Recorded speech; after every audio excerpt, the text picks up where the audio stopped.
It wouldn't be a party if someone didn't bring their drama. Mine just came in the form of family. My name is Kayla, and I've been planning this housewarming party for 3 months.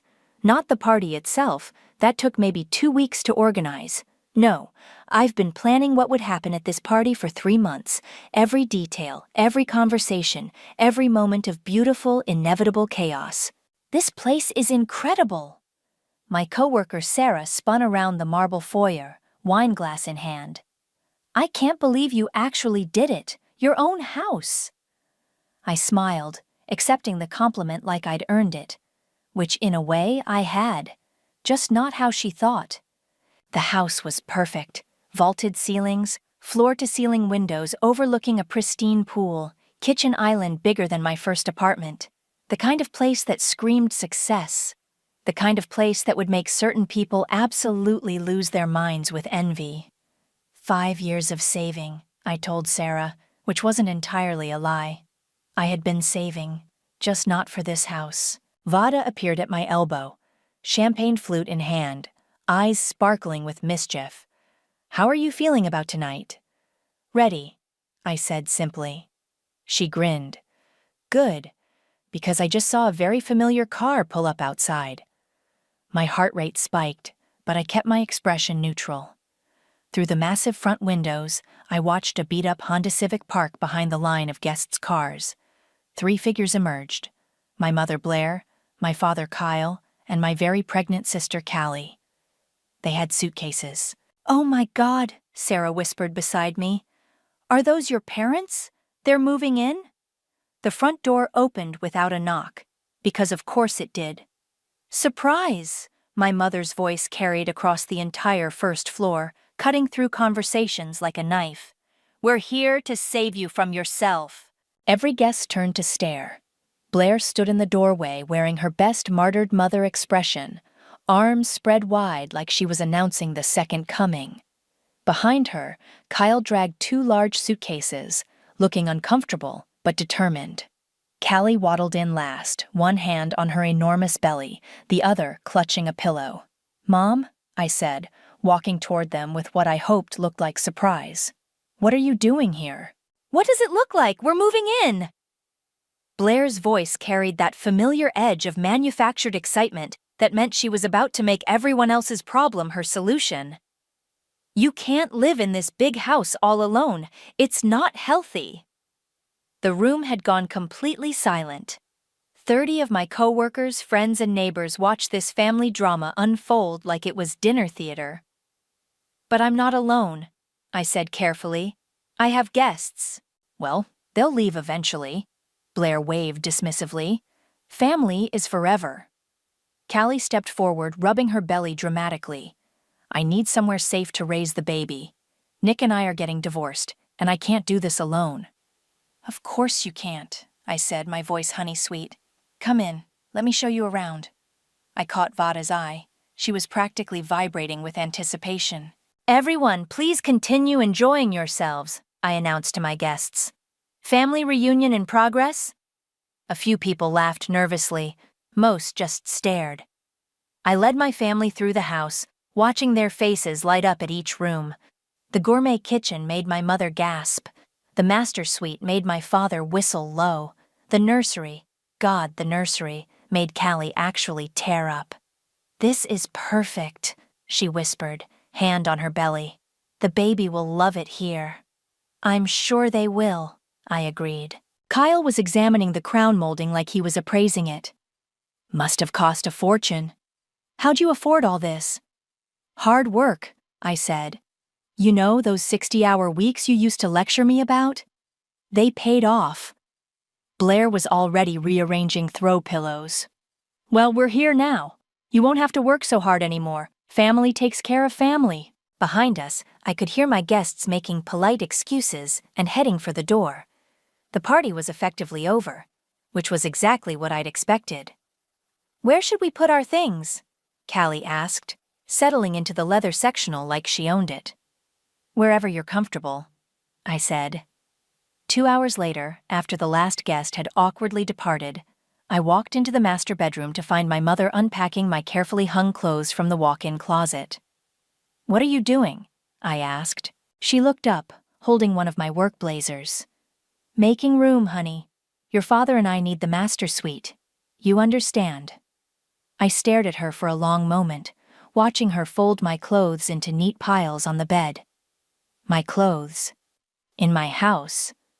Except it wasn't my house, was it? Of course, I said finally. I understand perfectly. The last time my family helped me, I lost my apartment. I was 25, finally stable after years of temp work and ramen dinners. Small place, but it was mine. Then my parents got foreclosed on, and suddenly I was the ungrateful daughter who wouldn't let them crash on my couch, just until they got back on their feet.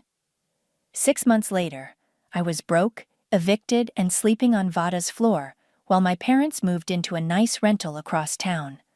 Apparently, they'd been saving money the whole time I was paying their bills. "You're so responsible," my mother had said when I handed over my last paycheck. "We knew you'd figure it out." Now, watching Blair reorganize my closet like she was doing me a favor, that old familiar rage bubbled up. But this time, I had a plan. "I'll take the guest room," I said, grabbing an armful of my clothes. "That's my girl, always so accommodating." Blair patted my cheek like I was 12. "Your sister needs the nursery, obviously, and your father's back can't handle those stairs to the loft." I nodded, carrying my things down the hall. Through the window, I could see Kyle setting up a grill on the patio like he'd lived here for years. Callie was floating in the pool, her pregnancy belly making her look like a content whale. My phone buzzed. "Vada. How's the invasion going?" "According to plan," I typed back. "You sure you want to do this? It's pretty nuclear." I looked out at my father flipping burgers on a grill I'd never seen before, probably bought with money they didn't have. I'm sure. Dinner was a surreal experience. We sat around the massive dining table, the one I'd specifically requested for the Airbnb because it looked so impressive, while my family discussed their plans for my life. "We should get the utilities switched over first thing Monday," Kyle said, cutting into his steak. "I'm better with that stuff anyway." "And I want to repaint the nursery," Callie added. "That beige is so boring. Maybe a nice yellow? Gender neutral."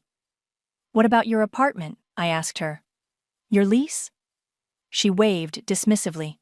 "Month to month. I already gave notice." "And Nick? What about him? He can visit the baby here. This is better for everyone." Blair reached across the table and squeezed my hand. "You've done so well, honey. But you don't have to carry this burden alone anymore." "Burden?" "This house. It's too much for one person. Too expensive. Too big. Too lonely." She gestured around the room. "You need family, especially now that you're getting older." I was 30. Callie was 24 and pregnant with her second divorce. But sure, I was the one who needed saving. "You're right," I said. "I have been lonely." "See? Mother knows best." Blair smiled triumphantly. "Tomorrow we'll start making this place feel like a real home." After dinner, I helped clean up while my family settled in for the night. Kyle found a baseball game on the massive TV. Callie sprawled across the sectional, complaining about her back. Blair organized the kitchen like she was preparing for a siege. "Where did you get all this fancy stuff?" she asked, examining a copper pot that probably cost more than my car payment. "Saved up," I said. "You know how I am with money. Too careful, if you ask me. Money's meant to be spent." She opened the wine fridge and whistled. "This is nice. Your father will love having his beer properly chilled." I excused myself and went to the guest room, my room apparently, and called Vada. "They're nesting," I said quietly. "Already?" "My mom's reorganizing the kitchen. My dad bought a grill. Callie's picking paint colors." "Jesus, and you're just letting them?" I looked out the window at the pool, where underwater lights cast everything in an ethereal blue glow. "For now. The owners get back Thursday. I know. Kayla, are you sure about this? Once this happens, there's no going back." I thought about my real house across town. Small, modest, but completely mine. No one else's name on the deed. No one else's opinion about the paint colors or furniture placement. Just me, finally free. There's already no going back, I said. They made sure of that years ago. The next morning, I woke up to the sound of power tools. Through my window, I could see Kyle installing something on the patio. A ceiling fan, apparently, because nothing says temporary stay like home improvement projects. Blair was in the kitchen, on the phone with someone about grocery delivery. Yes, this is the address now. We'll need the usual order, plus some things for the baby. I found a real estate brochure on the counter. Not for this house, for a small bungalow across town. My actual house. What's this? Blair held it up, frowning. My heart stopped for exactly 1 second. Then I smiled. Work project, I said smoothly. Market analysis. She nodded, already losing interest. Well, don't bring work home. You're supposed to be relaxing now that we're here to help. I took the brochure and tucked it into my purse. Of course. What was I thinking? By Tuesday morning, they'd completely taken over. I woke up to find Kyle installing a baby gate at the top of the stairs. Safety first, he said when he saw me staring. Can't have the little one tumbling down. In the kitchen, Blair was labeling shelves with a label maker she'd apparently bought. Organization is key to a happy home, she announced, slapping Callie's prenatal vitamins on a cabinet door. Callie sat at the breakfast bar, scrolling through her phone. I found the perfect crib online. It'll look amazing in the nursery. And look. She turned her screen toward me. Matching changing table and dresser set. That's expensive, I said, looking at the $3,000 price tag. It's an investment. Besides, you can afford it now that you're not paying rent alone. I wasn't paying rent at all, but they didn't need to know that. I'll think about it, I said. Don't think too long. Good furniture sells out fast. Callie rubbed her belly. Your nephew deserves the best. Nephew? We found out yesterday. Kyle James, after Grandpa. She beamed. Isn't that perfect? Kyle looked up from his baby gate project, grinning. My first grandson, named after me. The doorbell rang before I could respond. Blair rushed to answer it like she'd been expecting someone. Delivery. A man stood outside with boxes stacked on a dolly. Nursery furniture? That's us. Blair signed for the packages without hesitation. Just put everything in the front room for now. I watched them wheel in box after box. Crib, changing table, dresser, rocking chair, lamp, mobile. Thousands of dollars worth of baby furniture. I thought you were going to think about it, I said to Callie. I did, for like 5 minutes. Then I realized how silly that was. She struggled to her feet. Come on, let's go look at the nursery again. I want to show you my vision. The nursery was the smallest bedroom, but it had the best natural light. Callie walked around it like she was staging a photo shoot. Crib goes here, facing the window so Kyle James can see the garden. Changing table there, dresser along that wall. And I'm thinking we paint this accent wall a soft sage green. Very trendy. What about the current paint? What about it? It's boring beige. This is going to be so much better. She pulled out her phone. I already called a painter. He's coming Thursday to give us an estimate. Thursday. The day Fabian and Jacob were supposed to return. Thursday might not work, I said carefully. Why not? I might have work stuff. Callie rolled her eyes. You work too much. That's why you need us here, to help you remember what's important. My phone buzzed. Text from Vada. Emergency meeting. Coffee shop on 5th. Now. I have to run out, I said. Work emergency. See what I mean? Callie called after me. You can't keep living like this. I found Vada at our usual corner table, laptop open, looking stressed. We have a problem, she said without preamble. What kind of problem? Fabian texted. He and Jacob are coming back early, tomorrow instead of Thursday. My stomach dropped. How early? Flight lands at 2 p.m. They'll be at the house by 4. I calculated quickly. My family would be there. Kyle would probably be grilling lunch. Blair would be organizing something. Callie would be napping by the pool. That's not a problem. I said slowly. That's perfect. Perfect? Kayla, they're going to call the police. Probably. Vada stared at me. You want them to call the police. I want my family to experience consequences, real ones, the kind they've never had to face because I always fixed everything for them. This is insane. You could get arrested too. For what? I rented the place legitimately. I have the receipt. My family are the ones trespassing. Vada closed her laptop. And after? When the dust settles and your family hates you forever? I thought about my real house. The mortgage in my name only. The keys that only I possessed. The quiet mornings with coffee and no one telling me how to live my life. Then I'll finally be free. That afternoon, I went to my actual house to check on things. It was a modest bungalow in a quiet neighborhood, nothing like the mansion my family was currently destroying. But it was mine. Every payment, every repair, every decision had been mine alone. I watered the plants and checked the mail. Normal, boring homeowner stuff. The kind of stuff my family would never let me do in peace. My phone rang. Blair. Where are you? Dinner's almost ready. I'm at work. I'll be home soon. Well, hurry up. Your father grilled salmon and Callie made that salad you like.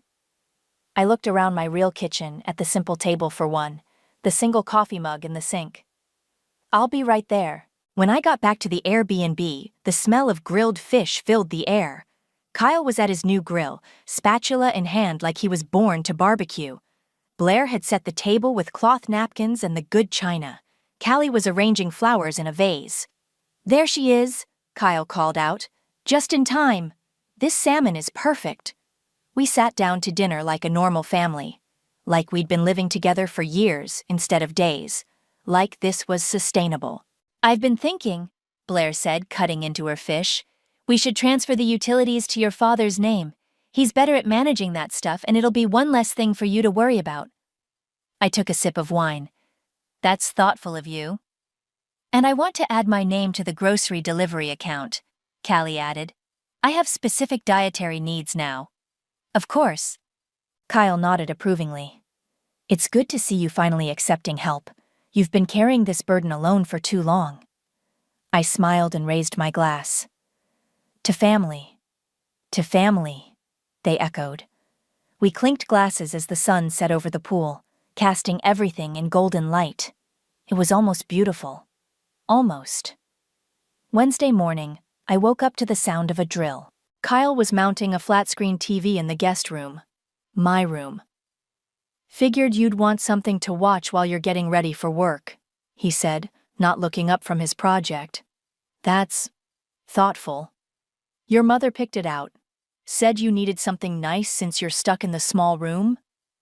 In the kitchen, Blair was unpacking boxes from storage. Photo albums, knickknacks, Kyle's golf trophies. She was arranging them on the mantel like she was decorating her own home. Where did all this come from? I asked. Storage unit. We've been paying for it since the foreclosure, but now we can finally bring our things home.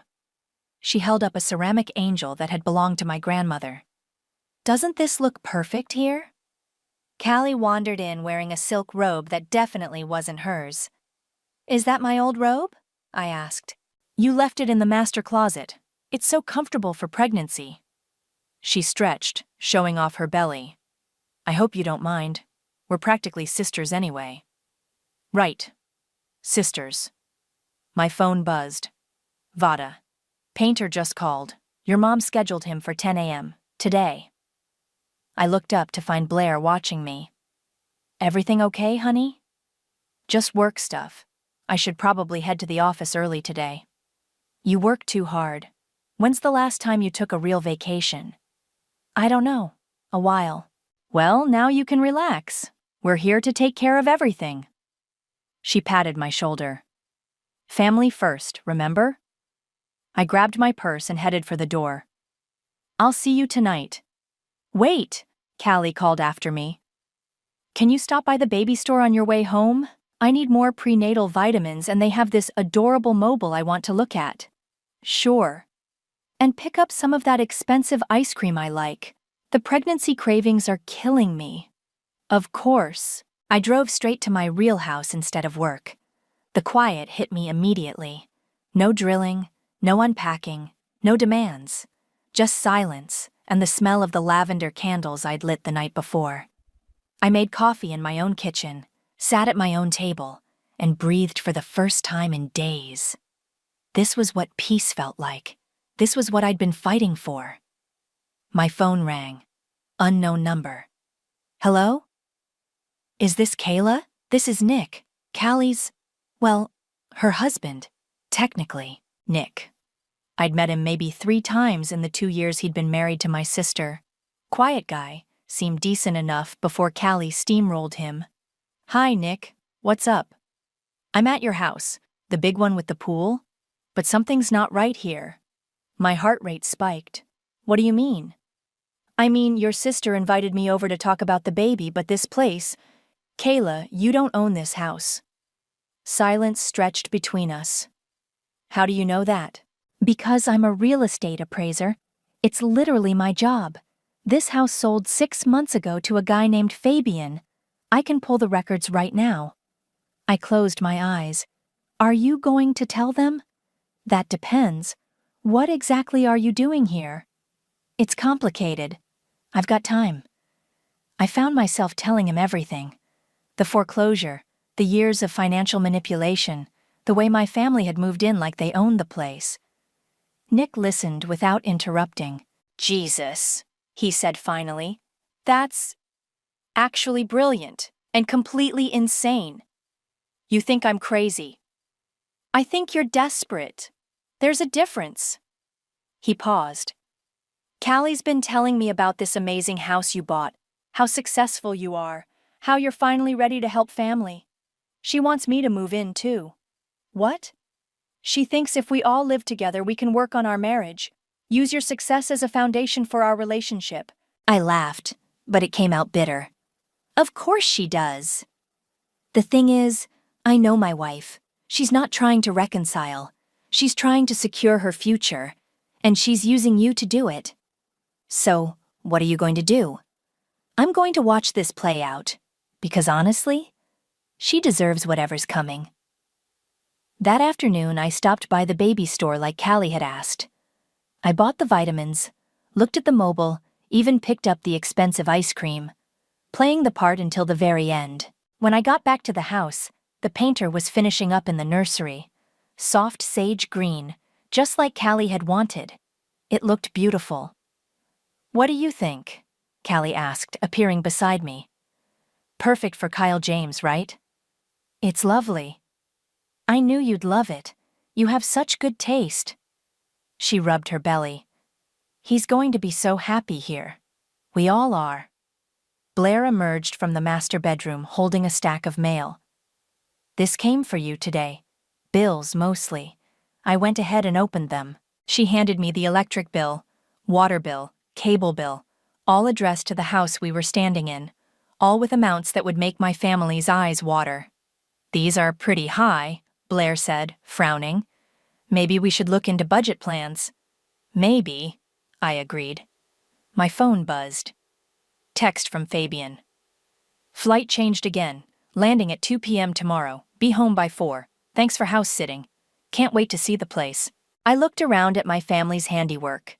The mounted TVs, the painted nursery, the personal belongings scattered everywhere. The baby furniture still in boxes in the living room. Everything okay? Kyle asked, noticing my expression. Perfect, I said.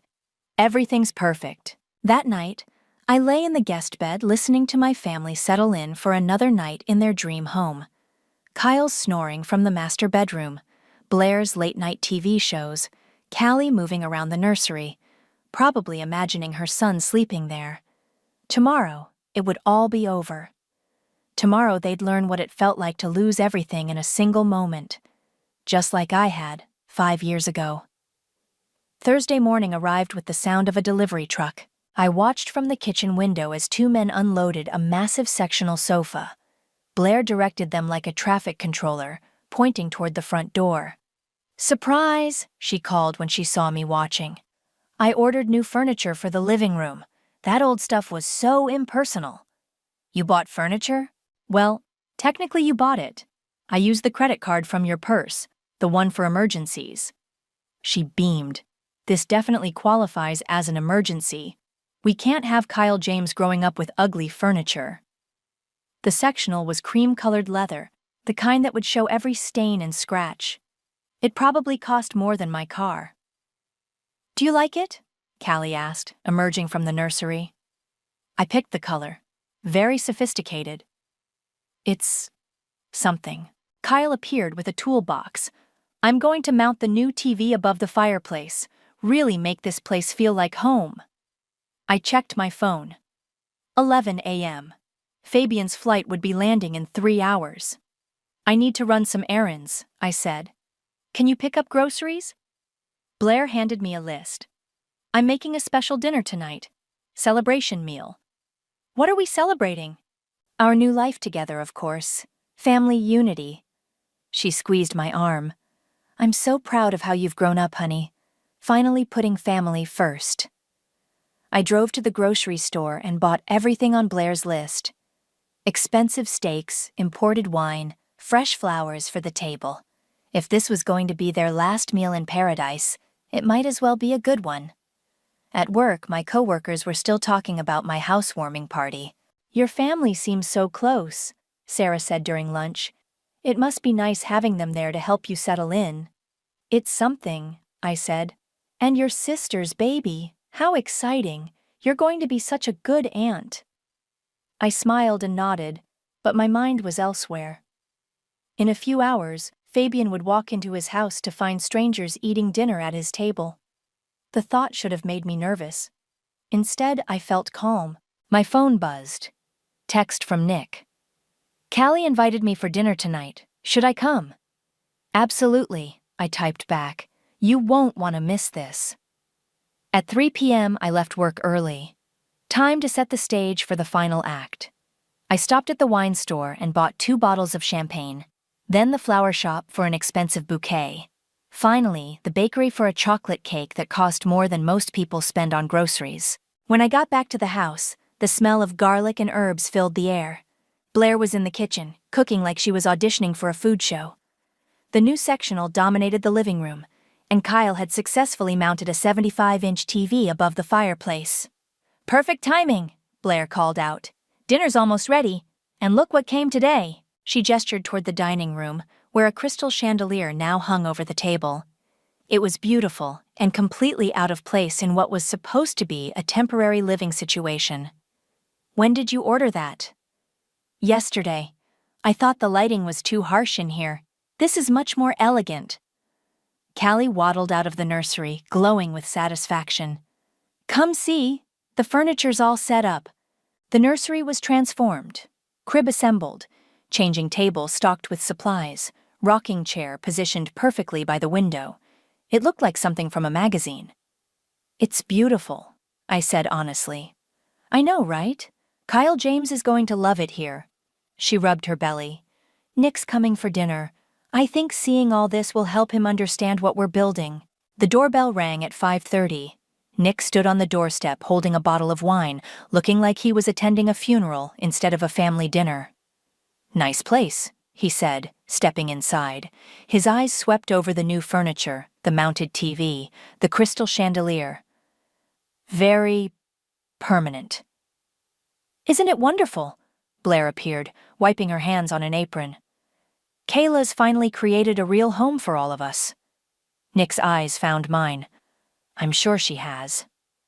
We sat down to dinner at 6 p.m.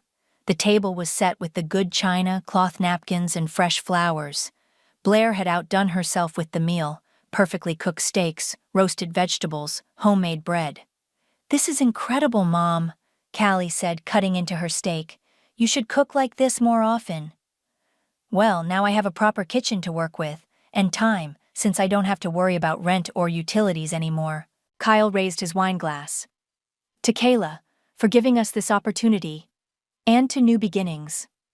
To new beginnings. Everyone echoed. I sipped my wine and checked my phone under the table. 6:15 p.m. Fabian should be getting close. You seem distracted, Nick observed. Everything okay? Just tired. long day at work. You work too hard, Blair said for the 100th time. That's going to change now that we're here to support you. Speaking of support, Callie said, Nick and I have been talking. We think it would be good for our marriage if he moved in too, just until we figure things out. Nick nearly choked on his wine. I never said that. But you were thinking it, right? This place is perfect for raising a family. Our family. Callie? It makes sense. We're all here. We're all happy. Why complicate things? I stood up abruptly. I need some air. I walked out to the patio, where Kyle's new grill sat like a monument to his territorial instincts. The pool lights were on, casting everything in that ethereal blue glow. It really was beautiful. My phone buzzed. Text from an unknown number. This is Fabian. Just pulled into the driveway. There are cars here. Is everything okay? I typed back quickly. Everything's fine. Come on in. Through the sliding glass doors, I could see my family finishing dinner. Blair was serving the expensive cake I'd bought. Callie was showing Nick something on her phone, probably more baby furniture. Kyle was adjusting the volume on his new TV. They looked happy, settled, like they belonged there. In about 30 seconds, they were going to learn that belonging somewhere and owning it were two very different things. The front door opened. Hello? A man's voice called out. Who's in my house? Game time. The dining room went dead silent. Through the glass doors, I watched my family's faces change from confusion to alarm. Kyle stood up first, napkin still tucked into his collar. Can I help you? Kyle called toward the front door, his voice carrying that forced authority he used when he felt threatened. Two men appeared in the doorway. Fabian was tall and lean, wearing a travel-wrinkled button-down.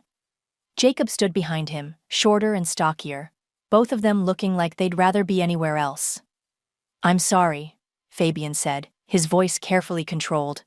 But who are you? And why are you in my house? Blair shot to her feet, smoothing her dress. Your house? I think there's been some confusion. This is my daughter's home.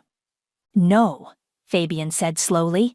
This is definitely my house. I own it. I have the deed. Callie struggled to stand, one hand on her belly. That's impossible. Kayla bought this place months ago. Jacob stepped forward, pulling out his phone. I'm calling the police. Wait. Kyle held up his hands. Let's all calm down. There's obviously been some misunderstanding. The only misunderstanding, Fabian said, his voice getting sharper, is why strangers are eating dinner in my dining room. I walked in from the patio, timing my entrance perfectly. What's going on? Kayla! Blair rushed toward me. Thank God you're here. These men are claiming they own the house. I looked at Fabian and Jacob, then back at my family. I can explain. Please do, Fabian said. This is Fabian and Jacob. They're the actual owners. I kept my voice calm, matter of fact. I rented the house from them for the weekend, for my housewarming party. The silence stretched like a rubber band about to snap. Rented? Blair's voice came out as a whisper. Through Airbnb, 3 days, Friday through Sunday. The rental period ended Sunday night. Kyle's face went through several colors. But you said you bought it. No, I didn't. You assumed I bought it. I just didn't correct you. Callie sank back into her chair. So where do you actually live? I have a house, a real one, across town. Small, but it's mine. And we're not invited, Nick said quietly. It wasn't a question. No, you're not. Blair's shock was transforming into rage. You let us move in here? You let us buy furniture and paint the nursery and... I didn't let you do anything. You did it yourselves, without asking.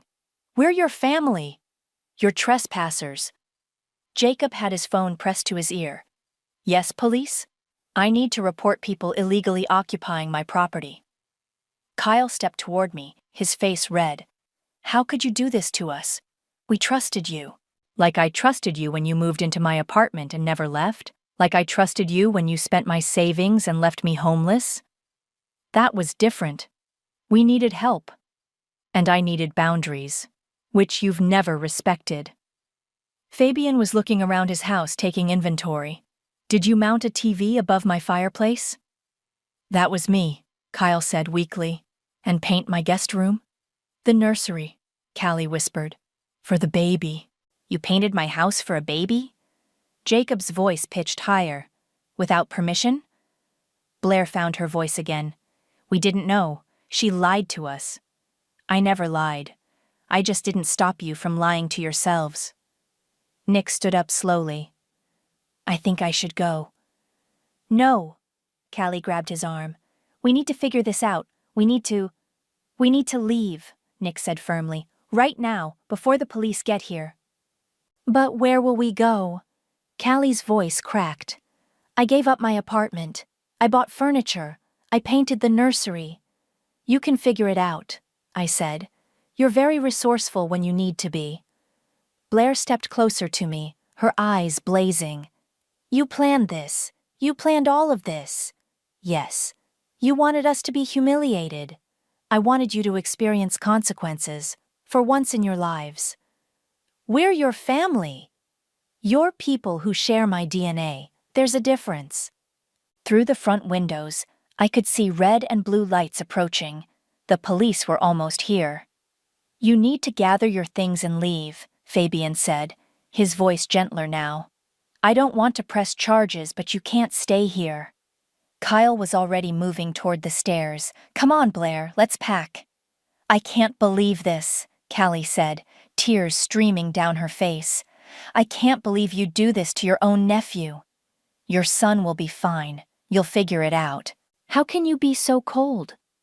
I looked at her sitting there, 8 months pregnant and genuinely shocked that her actions had consequences. I learned from the best. The police knocked on the door. Fabian went to answer it while my family scrambled to collect their belongings. Blair was crying now, ugly sobs that might have moved me once upon a time. Officer, these people were illegally occupying my home, I heard Fabian explain. They're leaving now, but I wanted it documented. Kyle came downstairs with suitcases, his face gray. The TV's mounted. I can't get it down without tools. Leave it, Fabian said. Just go. Callie was in the nursery, staring at the crib she'd assembled with such hope. All this furniture will be donated, Jacob said firmly. You can't take it. But I paid for it. With stolen credit cards, I said, from my purse. The police officer appeared in the doorway. Ma'am, you need to leave the premises immediately. Blair turned to me one last time. I hope you're happy. I'm getting there. This isn't over. Yes, it is. They filed out like refugees, carrying their suitcases and their shattered assumptions.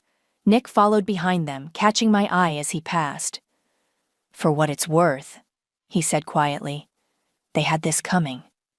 The door closed behind them with a soft click. Fabian and Jacob stood in their reclaimed living room, surveying the damage. New furniture, mounted TVs, a crystal chandelier that definitely hadn't been there when they left. I'm sorry about all this, I said. Are you? Fabian asked. Really? I considered the question. I'm sorry you got caught in the middle, but I'm not sorry it happened. He nodded slowly. Fair enough. Outside, car doors slammed. Engines started. My family drove away into the night, leaving me alone with the strangers who owned the house where I'd just destroyed my relationships with the people who'd raised me. It should have felt like victory. Instead, it felt like the end of something I hadn't realized I'd been holding on to. The police officer wanted statements from everyone. So let me get this straight, Officer Martinez said, pen poised over his notepad. You rented this house for a weekend party, and your family moved in without permission? That's correct. And they made permanent modifications to the property? Fabian gestured around the room. Mounted TVs, painted walls, installed furniture. They even hung a chandelier. Did you give them permission to do any of this? The officer asked me. No. I told them it was my house, but I never said they could move in or make changes. But you didn't stop them either. I'm not their legal guardian. They're adults who made their own choices. Officer Martinez looked around the room, taking in the expensive furniture and fresh paint. This had to cost thousands of dollars. Probably more, Jacob said. That sectional alone looks like it cost $5,000. Who paid for it? I pulled out my credit card. They used this, without permission. You want to press charges for credit card fraud? I looked at the card in my hand. The same card I'd used to pay their rent 5 years ago. The same card that had maxed out keeping them afloat while they figured out their next move. No, I just want them gone. The officer finished his report and left. Fabian and Jacob stood in their living room looking shell-shocked.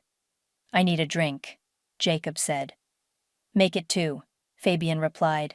I started gathering my things. I should go. I'm sorry again about all this. Wait, Fabian said. Can I ask you something? Sure. Was it worth it? I thought about my family driving away, probably arguing about whose fault this was. About Callie crying over her lost nursery. About Blair's face when she realized I'd planned the whole thing. Ask me tomorrow. I drove home to my real house, the modest bungalow that suddenly felt like a palace. No one else's belongings cluttering the rooms. No one else's opinions about how I should live my life. Just silence and space and the freedom to exist without justification. My phone started ringing immediately. First call, Blair. I let it go to voicemail. Second call, Kyle. Voicemail. Third call, Callie. I almost answered, then remembered her hand on my credit card, her assumptions about my guest room, her casual dismissal of my boundaries. Voicemail. The calls kept coming. 23 missed calls in the first hour. I turned off my phone and ran a bath. The next morning, I turned my phone back on to find 47 missed calls and 32 text messages. Most were from my family, but a few were from numbers I didn't recognize. The first voicemail was Blair crying. How could you do this to us? We're homeless because of you. Your pregnant sister is sleeping in a car because of your selfishness. The second was Kyle, angry. This is not how family treats family. Your mother is devastated. Call us back. The third was Callie, desperate. Please, Kayla. I'm sorry if we overstepped. But I'm 8 months pregnant. I need help.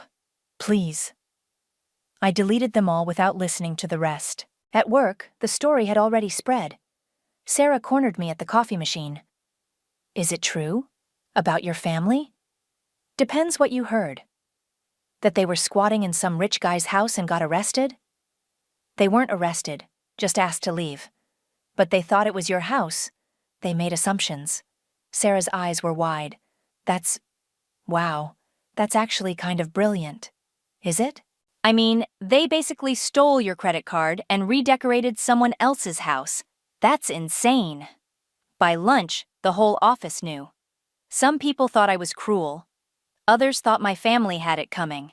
Most just wanted to hear the story again. You should post this online, my coworker Mike said. Reddit would eat this up. I'm not looking for internet fame. No, but seriously, this is like the perfect revenge story. Family thinks they can walk all over you. You let them dig their own grave, then boom. Consequences. I went home for lunch to escape the attention. My real home, where no one could find me or demand explanations. The doorbell rang as I was making a sandwich. Nick stood on my porch looking exhausted. Can we talk? I let him in, curious despite myself. Callie's at my apartment, he said. She's been crying for 12 hours straight. I'm sorry to hear that. Are you? Really? I considered the question. I'm sorry she's upset. I'm not sorry about what happened. She wants me to call you, to beg you to help. And? I told her no. We sat in my small living room, the contrast with yesterday's mansion stark and somehow comforting. She's talking about the baby, Nick said. How Kyle James deserves better than this. Kyle James will be fine. Babies don't need crystal chandeliers. That's what I told her. He leaned forward. Can I ask you something? Sure. How long have you been planning this? Since the day they moved into my apartment and never left. 5 years? Give or take. Nick whistled low. That's dedication. That's survival. And now? I looked around my quiet house, at the single coffee mug on the table, the book I'd been reading, the life I'd built without anyone's permission or approval. Now I get to find out who I am when I'm not fixing everyone else's problems. And if they never forgive you? Then I'll know I made the right choice. Nick stood to leave. For what it's worth, I think you did. They've been using you for years. Someone had to stop it. After he left, I sat in my garden with a cup of tea, watching the sunset paint my small yard in shades of gold. No pool, no marble countertops, no crystal chandelier. Just peace. My phone buzzed. A text from an unknown number. This is Rosalind from next door to the house. I got your number from the police report. I recorded everything yesterday. Thought you should know it's already got 50,000 views on Facebook. I stared at the message, then typed back, "What's the caption?" Entitled family gets evicted from house they don't own. People are calling it karma. I set my phone aside and finished my tea. Karma. Maybe that's exactly what it was. The video went viral. By Monday morning, Rosalind's Facebook post had been shared over 200,000 times. The comments section was brutal. Imagine being so entitled you redecorate someone else's house. The pregnant sister crying about her nursery. Girl, it was never yours. This is what happens when parents never teach consequences. At work, people kept showing me their phones. Have you seen this? It's everywhere. I had seen it. The video was crystal clear. My family being escorted out by police, Blair sobbing, Kyle arguing with Fabian, Callie clutching her belly dramatically. The internet had no mercy. You're famous, Sarah said, not entirely kindly. People are calling you the revenge house girl. Great. Some are saying you went too far, that you're heartless. And others? Others are saying your family got exactly what they deserved. My phone had been ringing non-stop. News outlets wanting interviews, podcasters wanting to tell my story. I ignored them all. The only call I answered was from Vada. How are you holding up? She asked. I'm fine. Liar, this is bigger than we expected. It's just internet noise. It'll die down. Will it? Because TMZ just called my office asking about you. I hung up and turned off my phone. That evening, I was watering my garden when a car pulled up. Callie got out slowly, her pregnancy making every movement deliberate. She looked exhausted. We need to talk, she said. Do we? I had the baby. I stopped watering. What? Yesterday, emergency C-section, all the stress. She touched her stomach. He's in the NICU. Despite everything, my chest tightened. Is he okay? He will be. But Kayla, I almost lost him. Because of what you did. Because of what I did? Or because you spent a week illegally occupying someone else's house? You could have stopped us. I could have. But I didn't have to. Callie's eyes filled with tears. He's so small. And he's alone in that hospital while everyone online is laughing at us. I'm sorry about the baby. I really am. But the rest of it, you brought on yourselves. We're family. No, we're not. Family doesn't steal from each other. Family doesn't manipulate and guilt and take without asking. So that's it? You're just done with us? I looked at my sister, standing in my driveway, asking me to fix another problem she'd created. The same pattern we'd been stuck in for years. Yeah, I'm done. She nodded slowly, like she'd expected this answer. Mom wants to sue you. For what? Emotional distress. Fraud. She's talking to lawyers. Tell her good luck proving I committed fraud by not stopping you from trespassing. Callie walked back to her car, then turned around. You know what the worst part is? What? I actually thought you'd changed, that you finally wanted us in your life. I did change. I learned to put myself first. And this is what that looks like? I watched her drive away, then went inside and made dinner for one. The house felt different now, not just quiet, but settled, like it had been holding its breath and could finally exhale. My doorbell rang an hour later. I opened it to find a delivery driver holding flowers. "Kayla?" "That's me." The arrangement was massive. White lilies and roses with a card that read, "Thank you for the most entertaining week of our lives. Fabian and Jacob." I laughed despite myself. At least someone had enjoyed the show. The next morning, I found an envelope slipped under my door. Inside was a check for $3,000 and a note from Blair. "For the credit card charges, we don't want to owe you anything." The check was signed by Kyle, but the handwriting was Blair's. Even in defeat, she couldn't resist one last manipulation, making it seem like they were doing me a favor by paying back money they'd stolen. I deposited the check and used it to buy new furniture for my real house. A comfortable couch, a proper dining table, artwork that I actually liked, making the space mine in a way I'd never been able to before. 3 weeks passed. The internet moved on to other scandals. The calls stopped coming. My co-workers found new gossip to obsess over. I was pruning roses in my garden when Nick appeared at my gate. "How's the baby?" I asked. "Good, healthy. He's home now." "And Callie?" "Struggling, but that's not new." "What do you want, Nick?" "To thank you." I looked up from my roses. "For what?" "For showing me who she really is. I filed for divorce yesterday." "I'm sorry." "Don't be. You did me a favor. I was so focused on trying to save our marriage that I couldn't see how toxic it was." He handed me an envelope. "This is for you." Inside were photos, screenshots from social media, printed articles, forum discussions, all about my story. "Why are you showing me this?" "Because you should see what people are really saying, not just the cruel stuff. Look." I flipped through the pages. Mixed in with the harsh comments were others. "This woman is a hero. Sometimes you have to protect yourself from toxic family." I wish I had her courage. My family has been using me for years. "She didn't hurt anyone. She just stopped enabling them. This is what boundaries look like." "You inspired people," Nick said. "Women mostly.